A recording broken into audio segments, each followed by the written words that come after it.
شروع کرتا ہوں اللہ کے نام سے جو بڑا مہربان نہایت رحم کرنے والا ہے۔ السلام علیکم دوستو، ویلکم آن SGA سٹوریز۔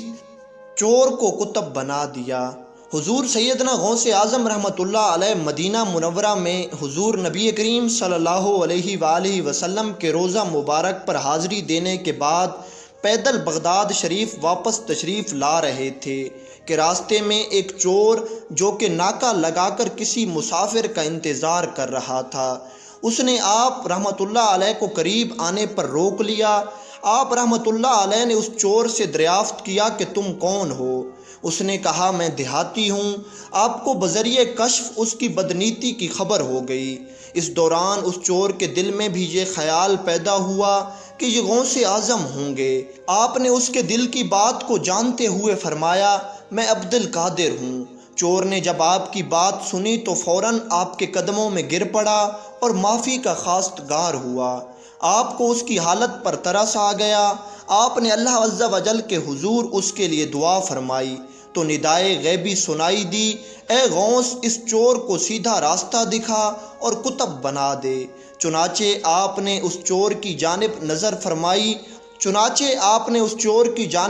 فرمائی اور وہ چور آپ کے فیض روحانی سے کتب کے درجے پر فائز ہو گیا۔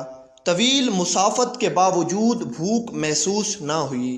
حضرت شیخ ابو محمد سے مروی ہے کہ ایک مرتبہ میں حضور سیدنا غوث اعظم کی خدمت اقدس میں حاضر ہوا اور کچھ دنوں تک آپ کے ہاں قیام پذیر رہا اور روحانی فیوز و برکات سے مالا مال ہوا۔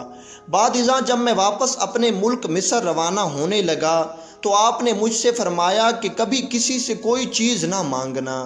پھر آپ نے اپنی انگشت شہادت میرے منہ میں ڈالی اور فرمایا اسے اچھی طرح چوسو۔ چنانچہ میں نے آپ کے فرمان کے مطابق ایسا ہی کیا، اور جب میں آپ سے اجازت لینے کے بعد واپس اپنے ملک مصر روانہ ہوا تو بغداد شریف سے مصر تک کی طویل مسافت کے دوران مجھے کچھ بھوک محسوس نہ ہوئی، اور جوں میں آگے بڑھتا جاتا اپنے جسم میں توانائی کو پہلے سے زیادہ پاتا تھا۔ اشرفیوں میں سے خون کا ٹپکنا۔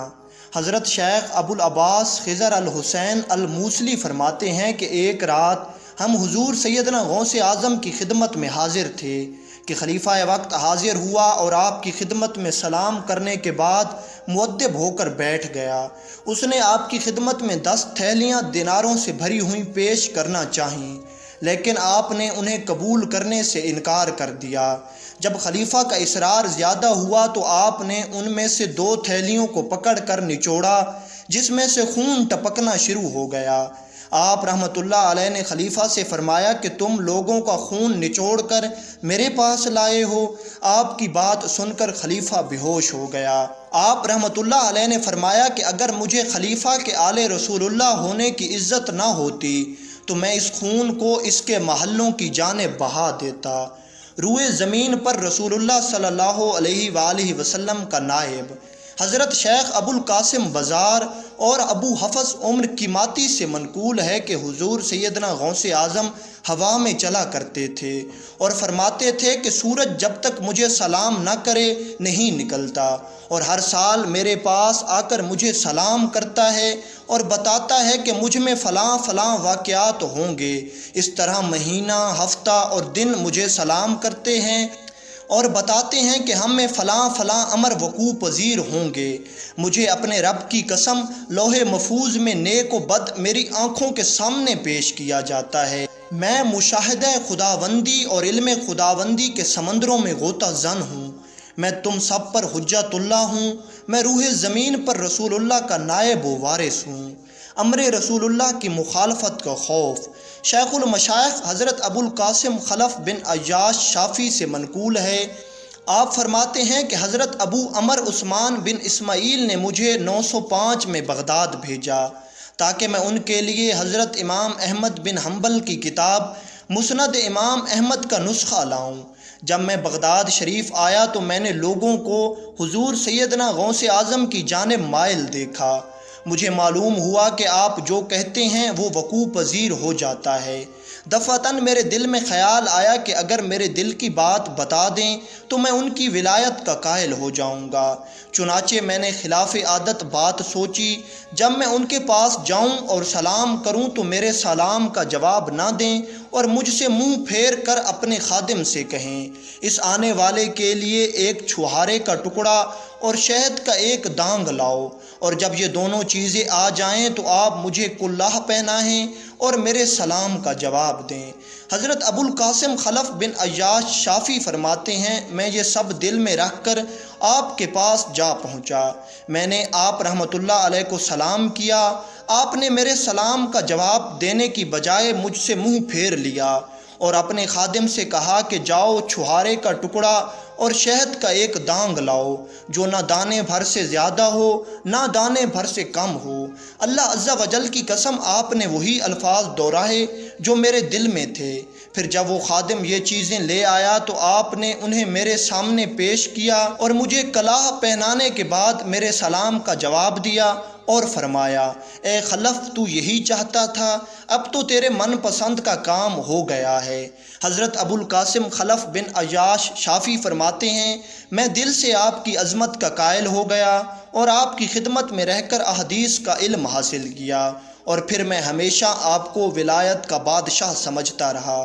ایک غوث کی پیشن گوئی شیخ ابو سعید عبداللہ محمد سے منقول ہے۔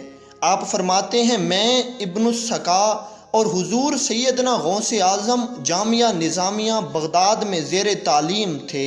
اس زمانے میں بغداد میں ایک شخص بہت مشہور تھا اور سب اس کو غوث کہتے تھے۔ وہ جب چاہتا ظاہر ہو جاتا اور جب چاہتا غائب ہو جاتا تھا۔ ایک روز ہم تینوں دوستوں نے اس بات کا ارادہ کیا کہ ان سے ملا جائے۔ جب ہم روانہ ہوئے تو ابن السقا نے کہا، میں اس غوث سے ایسا مسئلہ پوچھوں گا وہ لاجواب ہو جائے گا۔ میں نے کہا کہ میں بھی ایک سوال کروں گا، دیکھتا ہوں وہ کیا جواب دیتے ہیں۔ حضور سیدنا غوث اعظم نے فرمایا کہ میں کوئی سوال نہیں کروں گا، میں تو صرف ان کی زیارت کی سعادت حاصل کروں گا۔ شیخ ابو سعید عبداللہ محمد فرماتے ہیں، جب ہم وہاں پہنچے وہ موجود نہ تھے۔ تھوڑی دیر بعد وہ ظاہر ہوئے اور ابن السقا سے کہنے لگے، اے ابن السقا، تجھ پر صد افسوس ہے، تو مجھ سے ایسا سوال پوچھنا چاہتا تھا جس سے تو مجھے لاجواب کر دے۔ تمہارا سوال یہ تھا اور اس کا جواب یہ ہے۔ اور انہوں نے ابن السقا کے بتائے بغیر اس کے سوال کا جواب دے دیا اور پھر فرمایا، مجھے تیرے اندر کفر نظر آتا ہے۔ پھر انہوں نے میری جانب نگاہ کی اور فرمایا کہ تمہارا سوال یہ ہے اور اس کا یہ جواب ہے، اور تمہاری اس بے ادبی کی وجہ سے دنیا تمہارے کانوں تک چھا جائے گی۔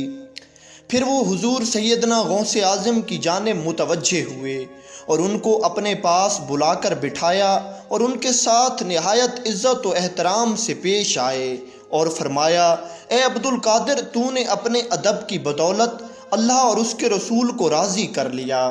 تم عنقریب ایک ممبر پر بیٹھو گے اور سارا بغداد تمہاری بات سنے گا۔ تم اعلان کرو گے کہ ہر ولی کی گردن پر میرا قدم ہے، اور مجھے نظر آ رہا ہے کہ تمام ولی اللہ تمہاری اس بات پر اپنا سر جھکا دیں گے۔ شیخ ابو سعید عبداللہ محمد فرماتے ہیں کہ اس کے بعد وہ غوث غائب ہو گئے اور ہماری ان سے پھر کبھی کوئی ملاقات نہ ہوئی۔ جس وقت حضور سیدنا غوث اعظم ممبر ولایت پر بیٹھے اور آپ نے اعلان کیا کہ تمام اولیاء کی گردنوں پر میرا پاؤں ہے، شیخ ابو سعید عبداللہ محمد فرماتے ہیں، ابن السقا کا یہ حال تھا کہ اس نے شرعی علوم پر دسترس حاصل کی اور ہر ایک کو اپنے علم سے مات دی، مگر جب خلیفہ نے اسے اپنا مقرب خاص بنا کر شاہ روم کی جانب بھیجا تو اس نے شاہ روم کے تمام عیسائی پادریوں کو مات دے دی۔ شاہ روم نے اس کی نہایت عزت کی اور اسے اپنا مقرب خاص بنا لیا۔ وہاں ابن السقا ایک لڑکی پر فریفتہ ہوا اور اس نے شاہ روم سے اس کا رشتہ مانگا۔ شاہ روم نے کہا کہ اس کا رشتہ میں ایک شرط پر دوں گا، جب تو عیسائی ہو جائے گا۔ ابن السقا نے اس لڑکی سے شادی کی غرض سے عیسائی مذہب اختیار کر لیا۔ مجھے جب علم ہوا تو مجھے ان غوث کا قول یاد آ گیا۔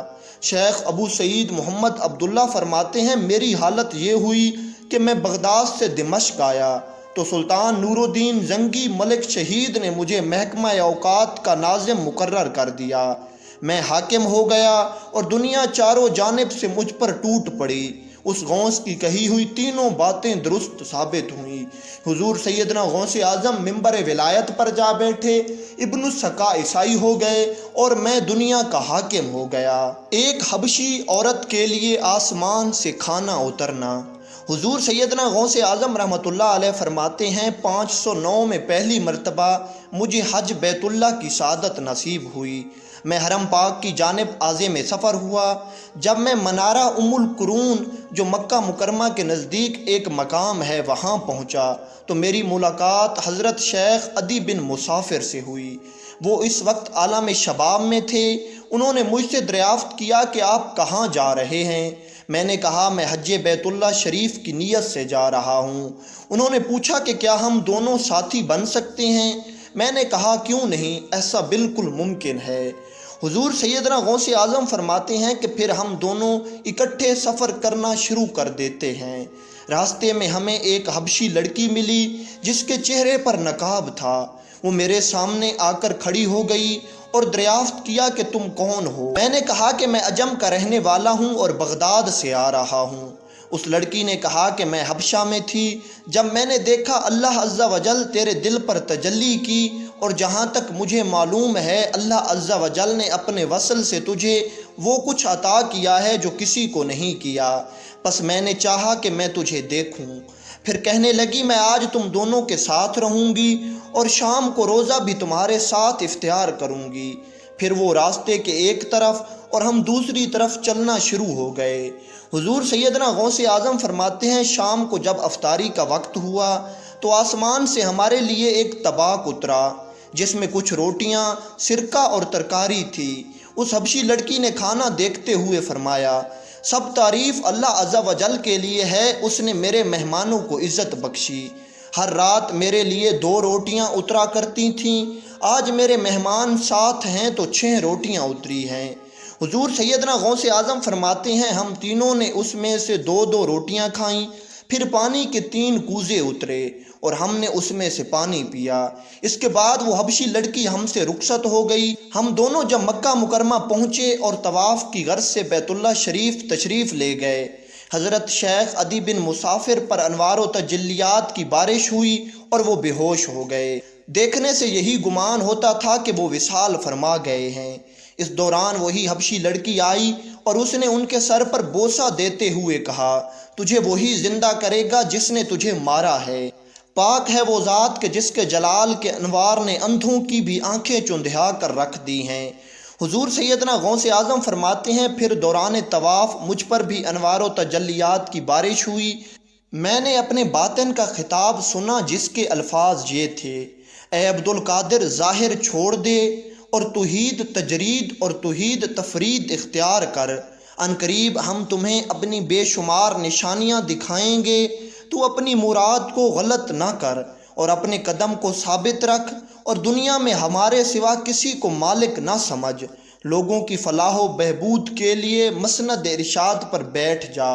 حضور سیدنا غوث اعظم فرماتے ہیں اس کے بعد وہ حبشی لڑکی میرے پاس آئی اور کہنے لگی اے نوجوان مجھے تیرا مقام معلوم ہے، تجھ پر نور کا خیمہ لگا ہوا ہے اور آسمان تک تجھے فرشتوں نے گھیر رکھا ہے، اور ہر ولی کی نگاہیں تیرے مقام پر ہیں اور ان کی آرزو ہے کہ تیری جیسی نعمت انہیں بھی حاصل ہو، مگر جو مقام خدا نے تجھے دیا ہے وہ کسی اور ولی اللہ کو نہیں مل سکتا۔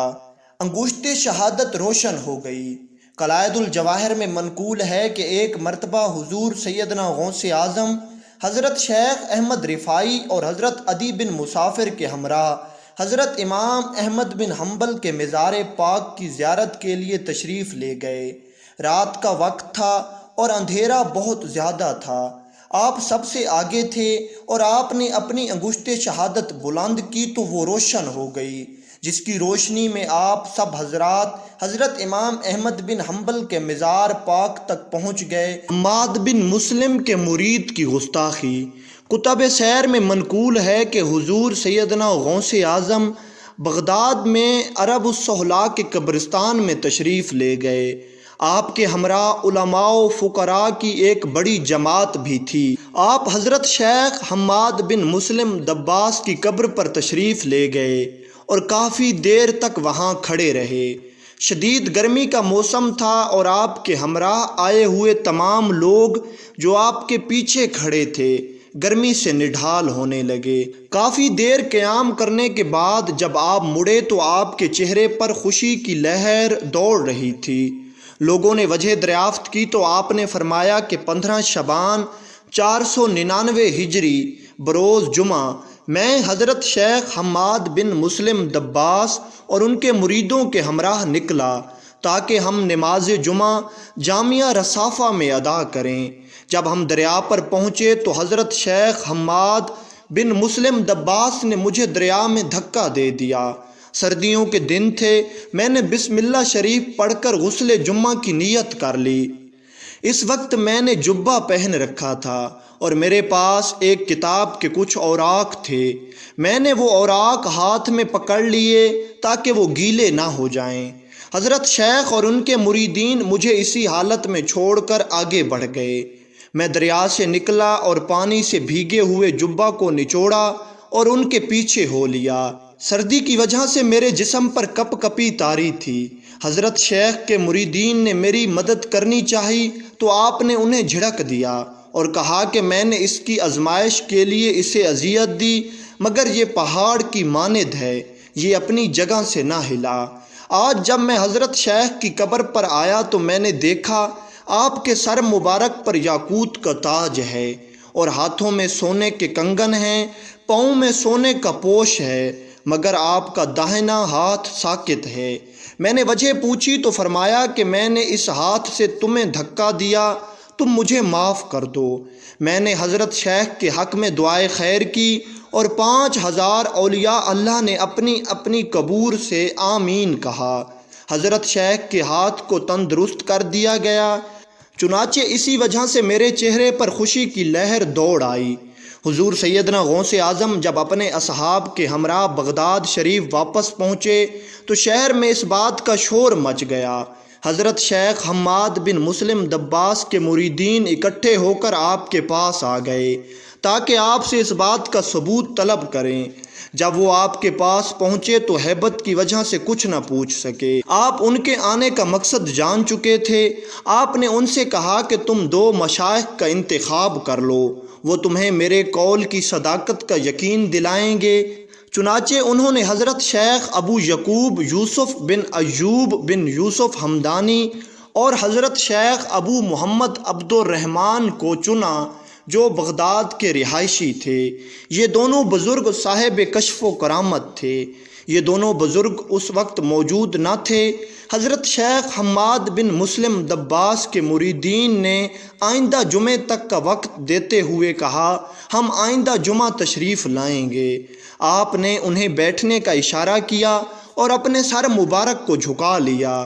کچھ دیر بعد حضرت شیخ یوسف ننگے پاؤں دوڑتے ہوئے تشریف لائے اور کہنے لگے شیخ حماد بن مسلم دباس فرماتے ہیں حضور سیدنا غوث اعظم جو کچھ فرما رہے ہیں درست فرما رہے ہیں۔ انہوں نے میرے متعلق جو بھی خبر دی ہے وہ درست ہے۔ ابھی وہ اپنی بات کر ہی رہے تھے کہ حضرت شیخ عبد الرحمن بھی دوڑتے ہوئے تشریف لائے اور انہوں نے بھی اس بات کو بیان کیا۔ ان دونوں حضرات کی باتیں سن کر حضرت شیخ حماد بن مسلم دباس کے مریدین نے آپ سے اپنی گستاخی کی معافی مانگی اور آپ کی ولایت کے قائل ہو گئے۔ اناج میں برکت۔ حضرت شیخ ابو العباس احمد بن محمد بن احمد جو حضور سیدنا غوث اعظم کے ہمسایہ میں رہتے تھے، انہوں نے ایک مرتبہ بغداد میں قحط کے دوران آپ کی خدمت میں حاضر ہو کر شکایت کی کہ حضور میں بھوک سے مر رہا ہوں، فاقوں کی نوبت آ چکی ہے۔ آپ رحمۃ اللہ علیہ نے 24 مد گندم نکال کر انہیں دیتے ہوئے فرمایا اسے ایک ظروف میں بند کر دو اور اس ظروف کے پہلو میں سوراخ کر کے اس میں سے نکال کر پیس لیا کرو، کبھی دیکھنا مت کہ ظروف میں کتنی گندم باقی ہے۔ حضرت شیخ ابو العباس فرماتے ہیں ہم نے ایسا ہی کیا اور اس ظروف میں سے 5 سال تک گندم نکال کر کھاتے رہے۔ ایک روز میں نے اور میری بیوی نے اس ظروف کو کھول کر دیکھا تو اس میں 24 مد گندم موجود تھی جتنی آپ نے ہمیں عطا فرمائی تھی۔ اس واقعے کے 7 روز بعد وہ گندم ختم ہو گئی۔ میں نے اس کا ذکر آپ رحمۃ اللہ علیہ سے کیا تو حضور سیدنا غوث اعظم رحمۃ اللہ علیہ مسکرائے اور فرمانے لگے، اگر تم اس کو نہ کھولتے تو وہ قیامت تک ختم نہیں ہونا تھا۔ آنکھ اور عقل کے اندھوں کو کیا ملے گا؟ حضرت شیخ البقاء اکبری فرماتے ہیں کہ ایک مرتبہ میں حضور سیدنا غوث اعظم کی محفل کے پاس سے گزرا تو میرے دل میں یہ خیال پیدا ہوا کہ کیوں نہ آج اس اجمی کا کلام سنا جائے۔ اس سے پہلے مجھے کبھی آپ کا کلام سننے کا اتفاق نہ ہوا تھا۔ چنانچہ جب میں آپ کی مجلس میں داخل ہوا تو آپ نے مجھے دیکھتے ہی فرمایا، اے آنکھ اور عقل کے اندھے، تو اس اجمی کا کلام سن کر کیا کرے گا؟ آپ کی یہ بات سن کر مجھ پر رقت طاری ہو گئی اور میں نے آپ کے ممبر کے نزدیک جا کر عرض کیا، مجھے خرقہ پہنائیں۔ آپ نے مجھے خرقہ پہنایا اور فرمایا، اگر اللہ عز و جل مجھے تمہاری عاقبت کی اطلاع نہ دیتا تو تو اپنے گناہوں کی وجہ سے ہلاک ہو جاتا۔ جو کہا وہ پورا ہوا۔ حضرت خضر الحسینی سے مروی ہے کہ حضور سیدنا غوث اعظم نے ایک مرتبہ مجھے مخاطب کرتے ہوئے فرمایا، تم موصل چلے جاؤ، وہاں تمہارے ہاں ایک بیٹا پیدا ہوگا جس کا نام محمد ہوگا۔ جب وہ بچہ 7 سال کا ہو جائے گا تو بغداد کا ایک علی نامی نبینا شخص اسے 6 ماہ میں قرآن مجید حفظ کروائے گا اور تم 94 سال 6 ماہ اور 7 دن کی عمر میں اربل شہر میں وصال پاؤ گے اور بوقت وصال تمہارے اعضائے سماعت و بصارت سب صحیح اور سلامت ہوں گے۔ حضرت خضر الحسینی فرماتے ہیں، میں آپ کے حکم کے مطابق موصل چلا گیا۔ موصل میں قیام کے کچھ عرصے بعد میرے ہاں ابو عبداللہ محمد تولد ہوئے۔ ابو عبداللہ محمد کی عمر جب 7 برس ہوئی تو میں نے اسے ایک جید حافظ قرآن کو مقرر فرمایا جو نبینا تھے۔ میں نے جب ان کا نام دریافت کیا تو انہوں نے اپنا نام علی بتایا۔ منقول ہے کہ بعد ازاں جب حضرت خضر الحسینی کا وقت وصال قریب آیا تو اس وقت آپ کی عمر مبارک 94 برس 6 ماہ اور 7 دن تھی اور بوقت وصال تمام اعضاء ما بصارت و سماعت بالکل صحیح تھے اور اس وقت آپ اربل میں موجود تھے۔ مردہ زندہ کر دیا۔ روایات میں آتا ہے کہ ایک دن حضور سیدنا غوث اعظم کا گزر ایک محلہ سے ہوا۔ اس محلہ میں ایک عیسائی اور مسلمان کے درمیان اس بات پر جھگڑا ہو رہا تھا۔ عیسائی کہتا تھا کہ حضرت عیسیٰ حضور نبی کریم صلی اللہ علیہ وآلہ وسلم سے افضل ہیں، جبکہ مسلمان کہتا تھا کہ حضور نبی کریم صلی اللہ علیہ وآلہ وسلم حضرت عیسیٰ سے افضل ہیں۔ حضور سیدنا غوث اعظم نے یہ سن کر اس عیسائی سے فرمایا، تمہارے پاس حضرت عیسیٰ کے افضل ہونے کی کیا دلیل ہے؟ اس عیسائی نے کہا کہ وہ مردوں کو زندہ کرتے تھے۔ آپ نے فرمایا کہ میں نبی نہیں ہوں بلکہ نبی و رسول حضور کریم صلی اللہ علیہ وآلہ وسلم کا ادنا سا غلام ہوں۔ اگر میں مردے کو زندہ کر دوں تو کیا تم ہمارے نبی کریم کی شان پر ایمان لے آؤ گے؟ عیسائی نے حضور سیدنا غوث اعظم کی بات سننے کے بعد کہا، مجھے منظور ہے۔ آپ نے دریافت کیا کہ کیا یہاں کوئی پرانی قبر موجود ہے؟ آپ کو ایک پرانی قبر کے پاس لے جایا گیا۔ آپ نے اس عیسائی سے پوچھا کہ حضرت عیسیٰ علیہ السلام مردہ کو زندہ کرتے وقت کیا فرماتے تھے؟ اس عیسائی نے جواب دیا کہ حضرت عیسیٰ علیہ السلام فرماتے تھے، قم بإذن اللہ۔ آپ نے ارشاد فرمایا، یہ صاحب قبر دنیا میں گویا تھا، اگر تو چاہے تو یہ اپنی قبر سے گاتا ہوا اٹھے۔ عیسائی نے جواب دیا کہ یہ ٹھیک رہے گا۔ حضور سیدنا غوث اعظم نے قبر کی جانب متوجہ ہو کر فرمایا، قم بإذن اللہ۔ پس قبر شک ہو گئی اور اس میں سے مردہ گاتا ہوا اٹھ کھڑا ہوا۔ عیسائی نے جب آپ کی یہ کرامت دیکھی تو اسی وقت آپ کے دست حق پر کلمہ پڑھ کر مسلمان ہو گیا۔ درائے دجلہ پر مصلی بچھانا۔ حضرت سہل بن عبداللہ تستری فرماتے ہیں کہ ایک مرتبہ حضور سیدنا غوث اعظم عرصہ دراز تک اہل عراق کی نظروں سے اوجھل رہے۔ لوگوں نے آپ کی تلاش شروع کی تو معلوم ہوا کہ آپ کو درائے دجلہ کی جانب جاتے ہوئے دیکھا گیا۔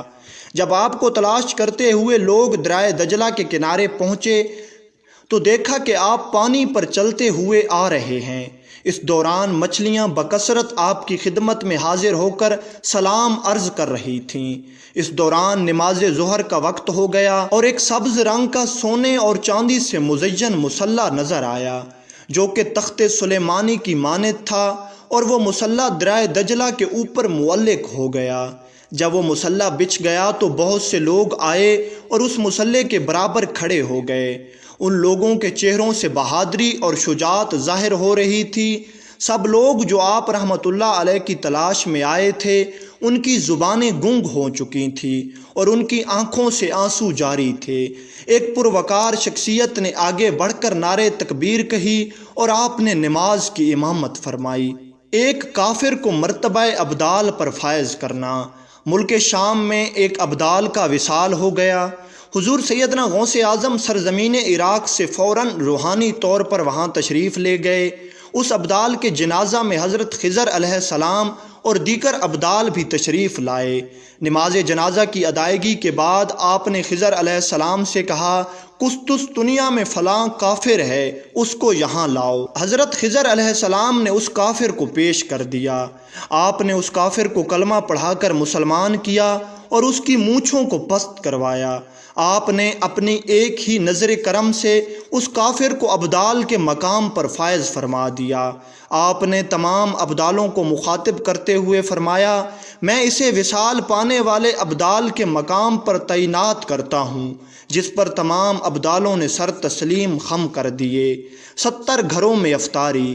حضور سیدنا غوث اعظم کو ایک مرتبہ رمضان المبارک کے دوران 70 مختلف لوگوں نے افطاری کی دعوت دی، اور یہ ایک ہی دن کی افطاری کی دعوت تھی۔ آپ نے ہر ایک کی دعوت کو قبول فرما لیا۔ دعوت دینے والے افراد کو ایک دوسرے کی دعوت کا علم نہ تھا۔ آپ مقررہ وقت پر ان سب کے گھروں میں تشریف لے گئے اور ان کے ساتھ افطاری فرمائی۔ اس دن آپ نے آستانہ مبارک پر بھی افطاری فرمائی۔ صبح جب ہر شخص اپنی اس سعادت بھری گفتگو کو بیان کر رہا تھا تو اسے معلوم ہوا کہ آپ نے ہر گھر میں افطاری کی ہے۔ اس دوران خدام آستانہ عالیہ بھی آ گئے اور کہنے لگے، آپ نے حسب معمول آستانہ عالیہ پر ہی کل افطاری فرمائی تھی۔ جب آپ کی خدمت میں اس بات کو بیان کیا گیا تو آپ نے فرمایا، تمام لوگ اپنے قول میں سچے ہیں۔ میں نے ہر ایک کی دعوت قبول کی اور ہر ایک کے گھر جا کر ان کے ساتھ افطاری فرمائی، اور اس طرح آپ بیک وقت 70 جگہوں پر موجود تھے۔ مردود مقبول ہو گیا۔ منقول ہے کہ حضور سیدنا غوث اعظم کے زمانے میں ایک مقرب کی ولایت سلب کر لی گئی۔ سب چھوٹے بڑے اس کو حقارت کی نگاہ سے دیکھنے لگے۔ اس نے 360 اولیاء اللہ سے التجا کی کہ وہ اس کے حق میں دعا فرمائیں، لیکن اس کا نام لوح محفوظ پر اشتیاق کی فہرست میں لکھ دیا گیا تھا۔ ان اولیاء اللہ نے اس کو بتایا کہ تم کامیاب نہیں ہوگے۔ اس کے چہرے کا رنگ سیاہ پڑ گیا۔ اس شخص نے حضور سیدنا غوث اعظم کی خدمت میں حاضر ہو کر دعا کی درخواست کی۔ آپ رحمۃ اللہ علیہ نے فرمایا، تم اللہ عز و جل کی بارگاہ میں مردود ہو گئے، مگر میں تمہیں اللہ عز و جل کے اذن سے مقبول بنا سکتا ہوں۔ پھر حضور سیدنا غوث اعظم نے اس کے لیے بارگاہ الہی میں دعا فرمائی تو غیب سے ندا آئی، کیا تمہیں معلوم نہ تھا کہ تم سے قبل بھی 360 اولیاء اللہ اس کے لیے سفارش کر چکے ہیں، لیکن اس کا نام لوح محفوظ پر اشتیاق کی فہرست میں لکھا جا چکا ہے۔ آپ رحمۃ اللہ علیہ نے عرض کیا، یا الہی، تو مردود کو مقبول اور مقبول کو مردود بنانے پر قادر ہے۔ اگر تیری منشا یہی ہے تو نے اس کو مقبول بنانے کے لیے مجھ سے دعا کیوں کروائی؟ غیبی ندائی، اے عبد القادر، اسے میں نے تمہارے سپرد کیا، تم اسے جو چاہو بنا دو۔ چنانچہ آپ کی دعا سے وہ پھر سے بارگاہ الہی میں مقبول ہو گیا۔ بغداد میں رہتے ہوئے بیت اللہ شریف کی زیارت۔ حضرت شیخ ابو صالح رحمۃ اللہ علیہ فرماتے ہیں کہ میں ایک مرتبہ حضور سیدنا غوث اعظم کی خدمت میں بغداد شریف حاضر ہوا۔ آپ نے مجھے 20 دن تک اپنے خلوت خانے کے دروازے پر بٹھائے رکھا اور 20 روز گزرنے کے بعد مجھے قبلہ رو ہونے کا حکم دیا۔ جب میں قبلہ رو ہو گیا تو آپ نے فرمایا، اے ابو صالح اس طرف دیکھو۔ چنانچہ جب میں نے اس جانب دیکھا تو آپ نے فرمایا، تم کیا دیکھ رہے ہو؟ میں نے ہاتھ جوڑ کر عرض کیا، بیت اللہ شریف میری نظروں کے سامنے ہے۔ آپ رحمۃ اللہ علیہ نے مجھے حکم دیا، اب مغرب کی سمت دیکھو۔ میں نے اپنا چہرہ مغرب کی جانب کیا تو آپ نے دریافت فرمایا، اب کیا دیکھ رہے ہو؟ میں نے عرض کیا کہ حضور میں اپنے مرشد پاک کو دیکھ رہا ہوں جو اس وقت بغداد میں موجود نہ تھے۔ حضرت عیسیٰ علیہ السلام کی بشارت۔ ایک مرتبہ سنان نامی عیسائی پادری نے حضور سیدنا غوث اعظم کی محفل میں حاضر ہو کر سلام عرض کیا اور حاضرین میں کھڑے ہو کر بیان دیا کہ میں یمن کا رہنے والا ہوں۔ میں نے ارادہ کیا کہ میں اسلام قبول کروں۔